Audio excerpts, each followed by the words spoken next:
기도하겠습니다. 고마우신 하나님, 너무나도 감사합니다. 우리의 힘이 되신 예수님, 우리의 생명이 되시는 예수님, 주님을 찬양하고 경배합니다. 주님 사랑합니다. 오늘 이 아침에 저희들을 주의 전에 인도하셔서 예배할 수 있도록 은혜 주신 주님, 마음과 정성을 다하여 주님 앞에 나아갑니다. 하나님, 이 시간을 통하여서 우리의 믿음이 더욱더 굳건해지게 하여 주시옵시고, 하나님, 우리의 믿음을 통하여서 우리와 함께하는 모든 사람들이 다 주님께로 돌아오고 살아날 수 있는 은혜도 주님께서 인도하여 주시옵소서. 성령 충만함을 간구합니다. 우리의 힘으로 할 수 없음을 깨닫고 날마다 예수를 의지하며 주님께 간구할 때, 부르짖을 때 하나님의 뜻이 이루어질 수 있는, 무엇보다 생명이 살아날 수 있는, 하나님 죽어가는 영혼이 살아날 수 있는 놀라운 축복을 우리에게 허락하여 주시옵소서. 감사하며 예수 그리스도의 이름으로 기도합니다. 아멘. 오늘 우리 계신 하나님의 말씀 누가복음 9장입니다. 누가복음 9장 1절에서 6절 말씀입니다.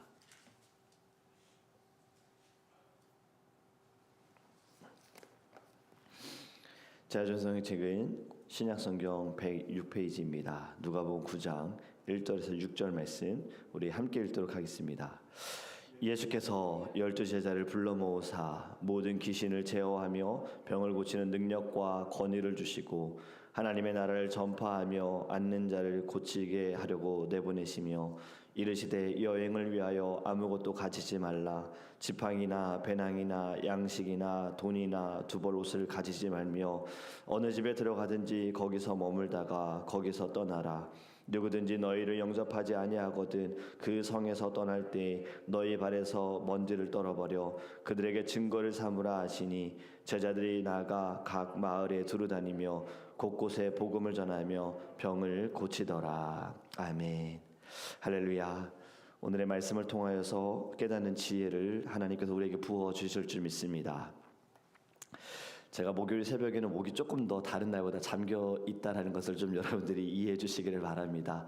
수요일에 6시에 중보기도 모임을 갖고 수요 모임하고 또 기도하고 나보면 목소리가 좀 많이 잠기더라고요. 그래서 목요일 새벽에는 찬양하는데 목소리가 올라가질 않아요. 여러분들이 많이 이해해 주시기를 부탁을 드립니다. 우리 지난주일 말씀을 나눌 때, 주일날 말씀 나눌 때 부르심에 대한 말씀 같이 나눴었지요. 우리가 하나님께 온 것 같으나 사실은 하나님이 우리를 부르셨다라는 말씀을 나눴습니다. 로마서 8장 30절에 또 미리 정하신 그들을 또한 부르시고 부르신 그들을 또한 의롭다 하시고 의롭다 하신 그들을 또한 영화롭게 하셨느니라. 아멘. 지금 이 말씀에 미리 정하신이라는 단어가 있습니다. 하나님께서는 이 세상을 창조하시기 전에 우리를 먼저 정하셨다라는 거예요. 우리 장로교는요 바로 예정예지라고 합니다. 이것이 무슨 말이냐면요, 하나님이 택하시고 하나님이 아신다라는 거예요. 그런데 다른 좀 교단은 이렇게 이야기합니다. 예지 예정이라 그래요. 좀 반대가 됐어요. 예지 예정이 뭐냐면 이 사람이 예수님을 믿을 것인지 하나님이 아셔서 그를 택하셨다, 이 사람이 믿지 않을 것을 아시기 때문에 그를 택하지 않으셨다라고 주장을 하는데, 저희는 반대입니다. 저희는 하나님의 주권을 먼저 우리는 믿고 있기 때문에 모든 것은 하나님의 택함에 있어요. 그래서 하나님이 택하신 자는 반드시 하나님께로 돌아오게 되어집니다. 하나님이 택하신 자는 하나님께서 절대로 버리시지 않습니다. 그래서 성도의 견인이라는 우리 교리가 있는데, 저는 이 공부를 할 때 제일 은혜를 많이 받았어요. 하나님이 택하신 자는 어떠한 죄를 지어도 어떠한 잘못을 했다 하더라도 하나님이 절대 그를 버리지 않으시고 하나님의 방법으로 하나님의 때에 다시 돌아오게 하신다. 견인이 끌고 가신다는 거잖아요. 하나님은 택한 자를 구원의 길로 끌고 가시고 천국으로 끌고 가신다는 거예요. 여러분, 이만한 은혜가 어디 있겠습니까? 이 사람이 죄를 짓는다고 버린다. 하나님 절대 그러지 않으세요. 택한 자는 하나님이 반드시 부르신다는 겁니다. 여러분, 오늘 말씀도 보면은 하나님이 우리를 택하셨고 우리를 부르신 것처럼 예수님이 제자들을 부르십니다. 본문을 보면 12명의 제자들을 부르신 예수님께서 그 뜻을 나타내 주시는데요, 제자들을 부르신 이유는 단순히 가르치기 위한 것이 아닙니다. 3년의 시간을 동고동락하면서 제자를 세우신 것은 하나님의 나라를 선포하기 위하여 예수님의 능력을 증거하기 위하여 예수님의 증인이 되기 위하여 제자들을 부르셨어요. 자, 1절 말씀을 보면 예수께서 12제자를 불러 모으사라고 말씀합니다. 여러분, 예수님이 부르셨다. 주도적으로 예수님이 부르셨다. 바로 이것이 하나님의 주권적인 선택인 거예요. 요한복음 15장 16절에 보면 너희가 나를 택한 것이 아니요 내가 너희를 택했으니 라고 말씀하고 있습니다. 우리는 이 부르심을 효과적인 소명이다 라고도 이야기를 합니다. 하나님께서 부르신 자는 반드시 응답하게 되어 있다라는 거예요. 그리고 부르신 것으로 끝나지 않습니다. 오늘 말씀도 보면요, 하나님이 부르시고 제자들에게 능력을 주셨고 권위를 주셨어요. 어떤 능력을 주셨습니까? 모든 귀신을 제어하고 병을 고치고 그리고 그 능력과 권위를 부어주셨다. 여러분, 왜 주님께서 제자들을 부르시고 이러한 능력을 주셨을까요? 우리는 이런 능력을 뭐라고 이야기합니까? 다른 단어로 은사라고 합니다. 은사의 종류를 보면은 참 다양합니다. 귀신을 내어 쫓고 병든 자를 고치는 은사도 있지만 우리 지난주 에베소서의 말씀처럼 목사로, 사도로, 선지자로, 복음 전하는 자로 부르셨다라고 하지요. 말씀을 전하는 은사도 있고 병을 고치는 은사도 있고 영을 분별하는 은사도 있고 방언하는 은사도 있고 통역을 하는 은사도 있습니다. 그리고 또 섬기는 은사도 있고 권면하는 은사도 있고 구제하는 은사도 있고 다스리는 은사도 있고 은사는 참 다양합니다. 그런데 중요한 것은 왜 이러한 은사를 주셨는가예요. 여러분, 이 은사는 자기 자신을 드러내라고, 너를 드러내라고 주신 것이 아니라 오직 예수를 드러내기 위해 주셨다라는 거지요. 교회를 세워가고 하나님의 영광을 위하여서 하나님이 은사를 부어주셨다는 거예요.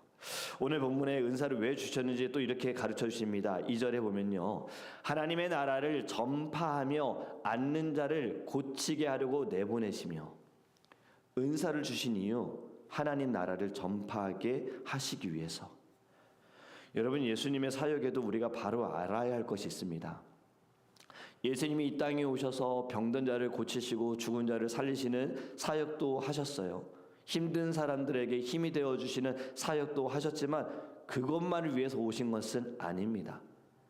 여러분, 예수님이 이 땅에 오신 가장 중요한 이유가 무엇입니까? 죄인을 살리시기 위해서 오신 거죠. 죽어가는 영혼을 살리시기 위해 오신 거죠. 예수님이 많은 사람들이 예수님께로 다가오는 이유도, 기적을 보게 하시는 모든 것들도, 기적을 행하신 것들도 결국에는 하나님 나라를 전파하기 위함과 예수님이 누구인지 가르쳐 주시기 위해서 주님께서 능력을 행하셨다라는 거죠. 여러분, 하나님의 나라는요, 반드시 선포되어야 합니다. 이것은 필수입니다. 기적이 우선이 돼서도 안 되고요, 은사가 우선이 돼서도 안 됩니다. 기적을 행하는 자들은 기적이 우선이 되어져 버려요. 하나님 나라의 선포는요, 뒷전이 되어지고 내가 행하는 능력, 내가 손을 댔을 때 낫게 되어지는 능력이 우선이 되어질 때, 여러분, 그때가 가장 교회에 위험하고 가장 어려움이 찾아오게 되는 거예요. 가장 중요한 것은 하나님의 말씀을 통하여 하나님의 나라를 선포함과 동시에 죄인들을 회개케 하고 주님께로 돌아오게 하는 것이 중요한 것인 겁니다.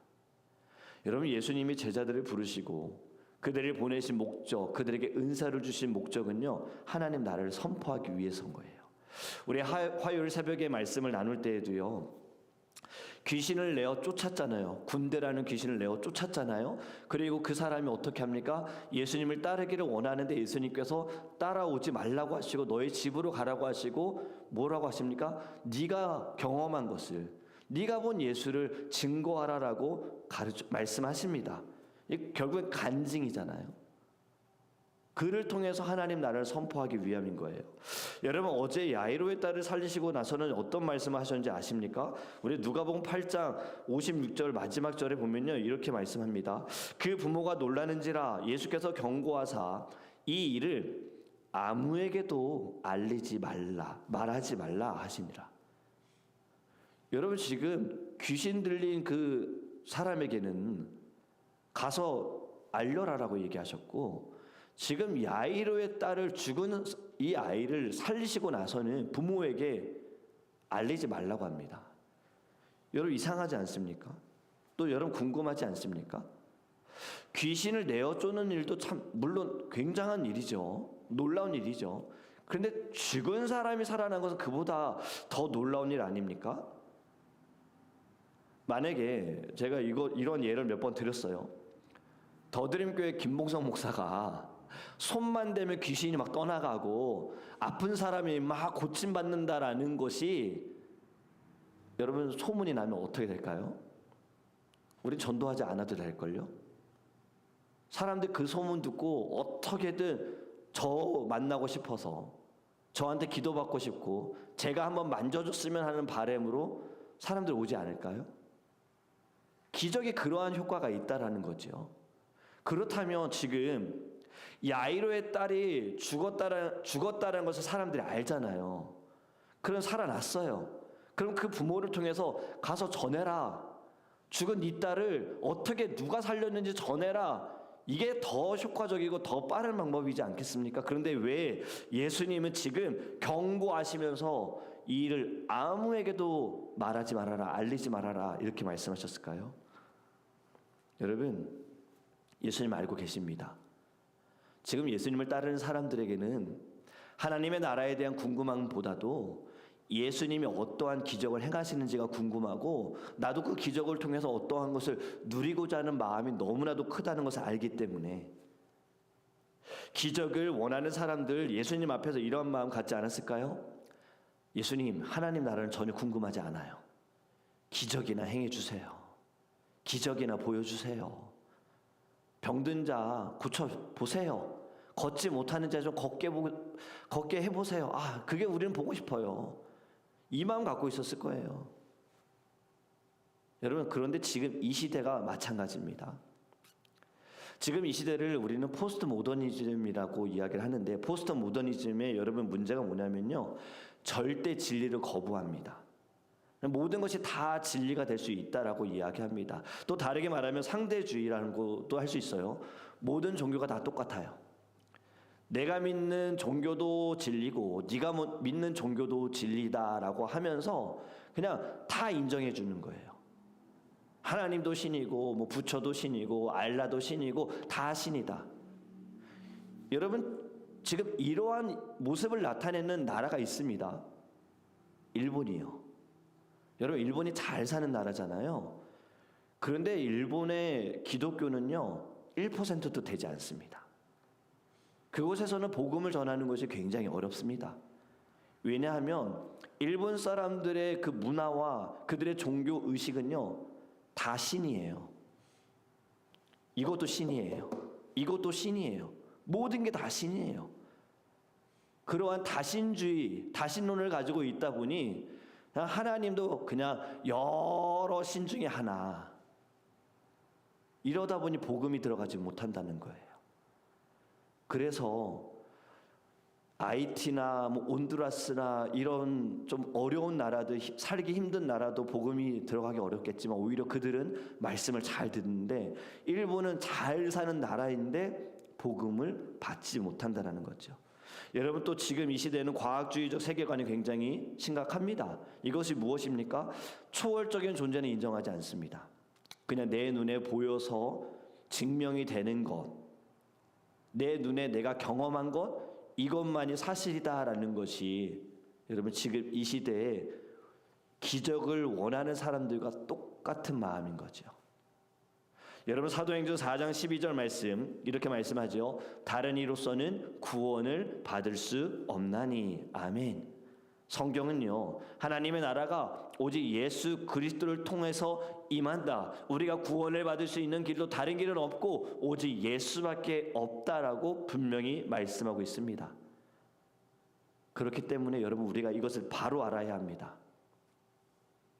모든 것을 다 수용해서는 안 되는 거예요. 우리는 오직 예수라는 중심을 가지고 거부할 것이 아니라 우리는 사랑하며 겸손함으로 예수님의 그 말씀 위에 서서 복음을 증거하기를 간절히 원합니다. 제자들을 부르시고 보내시면서 예수님이 또 이렇게 3절에 말씀하십니다. 이르시되 여행을 위하여 아무것도 가지지 말라. 지팡이나 배낭이나 양식이나 돈이나 두 벌 옷을 가지지 말며. 아멘. 여러분, 아무것도 가지지 말라고 하죠.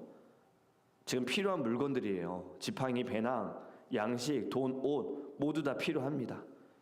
그런데 이것을 가지고 가지 말아라. 그 이유는 왜 그럴까요? 제자들이 온전히 하나님만을 신뢰하기를 원하시는 겁니다. 하나님께 모든 것을 맡겨드리고 너희들이 필요로 하는 것을 하나님께서 공급하여 주실 것을 믿어라. 때에 따라 하나님께서 너희들에게 먹을 것도 주시고 쉬게 하실 것이고 필요한 것을 주실 것이다. 그러니 아무것도 가지려고 하지 말고 오직 하나님 나라를 전파하는 일에 힘써라라고 말씀합니다. 그리고 또 4절에 이렇게 말씀합니다. 어느 집에 들어가든지 거기서 머물다가 거기서 떠나라. 어느 집에든 들어가라라는 거예요. 집의 겉을 보고 뭐 화려한 곳에만 들어가고 이 집에 들어가면 나에게 먹을 것을 주겠네, 그러한 집만 들어가지 말고 어떠한 집이든 모든 집을 다 방문하여서 하나님의 나라를 가르쳐 주어라. 그들을 회개하게 하고 주님께로 돌아오게 하여라 라고 말씀합니다. 그리고 또 당부하시죠. 머물다가 떠나라예요. 계속 머물러 있지 말아라. 우리 또 누가복음 말씀에 보면 그러한 일이 일어나자. 변화산 사건. 베드로가 뭐라고 고백합니까? 이곳이 좆사온이에요. 주의 영광을 보니, 화려한 그 광채를 보니, 그리고 구약 시대의 그 선지자들을 보니 이곳이 좆사오니. 여러분, 복음을 전하는 자가 가장 주의할 부분입니다. 사람들이 많이 모이게 되어지면 좋네, 잘 되네, 이걸 정말 조심해야 돼요. 그래서 저는요, 사도행전에서 빌립이라는 집사, 빌립이 말씀을 전할 때 사람들이 모이기 시작합니다. 그런데 뜬금없이 하나님께서는 빌립에게 야, 너 저기 광야로 가라고 말씀하세요. 지금 말씀을 전하는데 막 사람들이 여러분 막 회개하고 돌아오는 이 놀라운 일이 벌어지면 여러분 그걸 뭐라 그러죠? 뭘 했으면 뭘 노져야 된다, 이런 말 있잖아요. 우리나라 속담에. 지금 사실 그 상황인데 하나님은 뜬금없이 가라는 거예요. 광야로. 그럼 누굴 만나게 하십니까? 에디오피아 내시를 만나게 하십니다. 빌립은 순종하고 하나님의 말씀을 듣고 순종하고 가지요. 그걸 바울도 어떠합니까? 바울이 막 기적을 행하니까 사람들이 이 사람은요 신이에요 이렇게 따르니 우리는 너희와 같은 사람이다라고 이야기하죠. 인정받을 때, 칭찬받을 때, 사람들이 많이 모일 때 제일 조심해야 되는 거예요. 교회가, 목회자가, 직분자들이, 주의 종들이 제일 조심해야 합니다. 그렇기 때문에 예수님 말씀하시기를 거기에만 복음이 들어가서는 안 된다는 거예요. 이 집에도 들어가야 되고 저 집에도 들어가야 되니 한 곳에 머물러 있지 말고 떠나라, 이렇게 말씀합니다. 여러분, 또 5절에는 이렇게 말씀합니다. 누구든지 너희를 영접하지 아니하거든 그 성에서 떠날 때에 너희 발에서 먼지를 떨어버려 그들에게 증거를 삼으라 하시니. 여러분, 복음을 전한다고요 모두 다 듣는 것은 아닙니다. 예수님도 거부당하셨습니다. 말씀을 듣지 않는 이들에게서 떠날 때 지금 발에서 먼지를 떨어버려라 이렇게 말씀하지요. 이 먼지를 떨어버리라는 것은 복음을 전했는데 듣지 않는 것은 전하는 너희들의 문제가 아니다, 듣지 않는 자들에게 문제가 있는 것이다 라고 예수님께서 그것을 가르쳐 주시는 거예요. 여러분, 이것은요 구약의 배경을 보면요 유대인들은 이방 땅을 갔다가 다시 돌아왔을 때에는 반드시 발에 먼지를 떨어버려야 됩니다. 이 의식을 했어요. 그 의식이 무엇이냐면 나를 정결하게 하는 의식이에요. 왜 그러냐면 이방 땅은 어떤 땅입니까? 하나님을 믿지 않는 땅이고 하나님을 믿지 않는 민족인 거예요. 그래서 불결하다, 부정하다, 그것이 내게 묻어있는 것이 옳지 않다 하여서 정결한 의식으로 이것을 떨어버리는 겁니다. 여러분, 복음을 거부하는 사람들을 이방인과 같이 여긴다라는 의미가 바로 먼지를 떨어버려라 라고 말씀하시는 겁니다. 그리고 6절은 이렇게 말씀하지요. 제자들이 나가 각 마을에 두루 다니며 곳곳에 복음을 전하며 병을 고치더라. 제자들이 예수님의 그 부르심을 받고 또 보내심을 따라서 나아가서 행하더니 실제적인 변화가 일어나기 시작하는 겁니다. 복음을 선포할 때 능력이 나타나고 병든 자가 고침을 받고 귀신 들린 자에게서 귀신이 떠나가는 일들이 나타나게 된 거예요. 여러분, 바로 주님께서 우리를 부르신 이유도 이와 같습니다. 우리를 부르심과 동시에 주님은 우리를 보내시기 위한 거예요. 하나님 나라를 전파하기 위하여서 어렵고 힘들고 지쳐있는 이들에게 말씀을 통하여 그들에게 새 힘을 주고 그들에게 길을 찾을 수 있도록 이끌어 주시기 위하여 우리를 부르셨습니다. 그리고 우리를 보내시는 거예요. 여러분, 부르심에 합당한 삶을 살기를 간절히 원합니다. 오늘 이 말씀을 근거로 지금은 중국에서 선교를 못하시고 이제 중국에서 추방을 당하셨지만 중국의 한 학교에서 신학생들을 중국인들을 양성하고 그들의 졸업의 숙제가 바로 이거였어요. 너희들의 고향 땅으로 가되 대중교통을 이용하지 말고 걸어서 가라. 걸어서 가면서 이 집 저 집을 들어가라. 아무것도 가져가지 말아라. 성경책만 들고 가라. 너희 집에 도착할 때까지 여러 곳에 방문하여서 복음을 전해라 라고 그렇게 학생들에게 졸업의 숙제로 준 거예요. 그리고 그 일을 진짜 행했었는데 중국의 그 억압과 탄압으로 또 이 선교사님이 잡혀서 공안에게 잡혀서 결국엔 쫓겨나게 됐고 학교는 어려워졌어요. 여러분, 아직도 우리가 사는 이 시대에는요, 복음이 들어가기 어려운 곳이 너무나 또 많습니다. 기술이 발달되어지고 성경은 더 빠르게 여러 가지 언어로 번역이 되어지고 있지만 복음 전하는 것은 어려워요. 그럼에도 불구하고 끝까지 복음을 전하는 이들이 있습니다. 목숨을 걸고 북한에 들어가는 분들도 계십니다. 전략을 가지고 물론 들어가시죠. 북한에 들어가 빵 공장을 세워가지고 빵을 제공하면서 복음을 전하는 분들이 계시죠. 여러분, 우리를 부르신 이유도요, 하나님 나라를 위해서 부르셨다라는 것을 깨닫기를 간절히 원합니다. 제자들을 보내신 것처럼 하나님은 우리를 보내심을 통하여서 죽어가는 영혼들을 살리기를 원하시고 물에 빠져 지금 허덕이는 심령들을 건져내기를 원하시는 거예요. 그것이 여러분 우리에게도 오늘 하루를 주신 이유도 바로 하나님 나라를 전파하기 위한 것입니다. 그냥 오늘 하루를 어떻게든 잘 버텨봐라, 견뎌봐라가 아닙니다.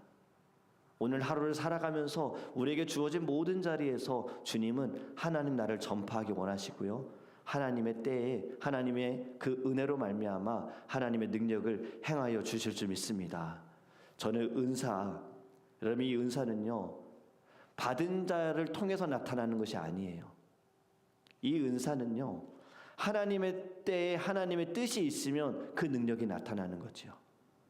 하나님이 병든 자를 고치시길 원하시는 뜻이 있다면 우리가 기도할 때, 우리가 손을 댈 때, 우리가 정말 눈물로 호소할 때 하나님이 고쳐주실 것이고, 아직 그것이 하나님의 뜻이 아니라면 그 은사는 내게 신유의 은사가 있다 하더라도 나타나지 않을 수 있다는 거예요. 그런데 사람들은 저분은 신유의 은사가 있으니 고칠 거야 했는데 고치지 못하면 실망합니다. 어떻게 그럴 수 있지? 저분은 말씀에 능력이 있는 분인데 왜 말씀을 통해서 사람들이 변화되지 못하지? 실망합니다. 여러분, 모든 것은 다 하나님의 주권에 있습니다. 사람에게 있는 것이 아니에요. 은사도 하나님이 부어주심과 동시에 하나님의 때에 하나님이 역사하시는 것이에요. 그렇기 때문에 우리를 통해서 하나님은요 어떠한 일을 행하실지 모릅니다. 오늘 서 있는 자리에서 생각지도 않은 일들을 우리에게 행하여 주실지도 모르고요, 생각지도 않은 사람이 갑작스럽게 우리에게 연락이 와서 예수님에 대해서 알려달라고 말할 수도 있는 거예요. 저는 이러한 간증, 또 저도 이러한 경험 여러 번 해봤어요. 제가 늘 기도하는 사람이 있었는데 그 사람은 변화가 되지 않아요. 근데 뜬금없이 어떤 사람이 힘들다고 기도 좀 해달라는 부탁을 하는 경우들이 있어요. 제가 아는 분은요, 전도하고 싶은 분에게 같이 걸어가면서 이분에게 복음을 전했어요. 가족들인데 한국에 가셔가지고 같이 산에 올라가면서 내가 어떻게든 오늘은 복음을 전해야겠다. 그리고 올라가면서 내려올 때까지 계속 그분 옆에서 예수님에 대해서 계속 얘기를 했는데 정작 이분은 듣지 않았고 뒤에 따라오는 다른 가족들이 나중에 연락이 왔다는 거예요. 그럼 예수님이 들으면 어떻게 해야 돼? 이 질문을 했다는 거예요. 여러분, 우리는 도구일 뿐입니다. 오늘 살아가는 날도요, 하나님 우리를 도구로, 복음의 도구로, 하나님 나라를 전파하는 도구로 사용하시는 거예요. 하지 않는 것이 문제예요. 하게 되어지는 순간 하나님은요, 분명히 열매를 맺게 하실 겁니다. 그렇기 때문에 부르신 이유 우리 반드시 알았으면 좋겠어요. 우리를 부르신 건 그냥 우리가 어려운 문제가 해결되어지고 우리가 잘 살고 뭐 우리가 무언 축복을 누리는 이거 아니에요. 우린 고난도 당하고 어려움도 당할 수 있어요. 단지 한 사람이라도 살리기 위해 우리를 부르셨습니다. 오늘도 이 사명을 가지고 승리하시는, 살아가는 저와 여러분이 되기를 주님의 이름으로 축복합니다. 이제 우리 함께 기도하기 원합니다. 여러분, 첫 번째로 기도하기 원하는 것은 우리 하나님의 부르심에 다시 한번 깨달음이 있었으면 좋겠습니다. 우리 기도하면서 하나님, 왜 저의 기도가 응답되지 않습니까? 하나님, 제가 이렇게 새벽마다 기도하는데 왜 저의 아픔이, 저의 문제가, 저의 어려움이 하나님 왜 아직도 가지고 있습니까?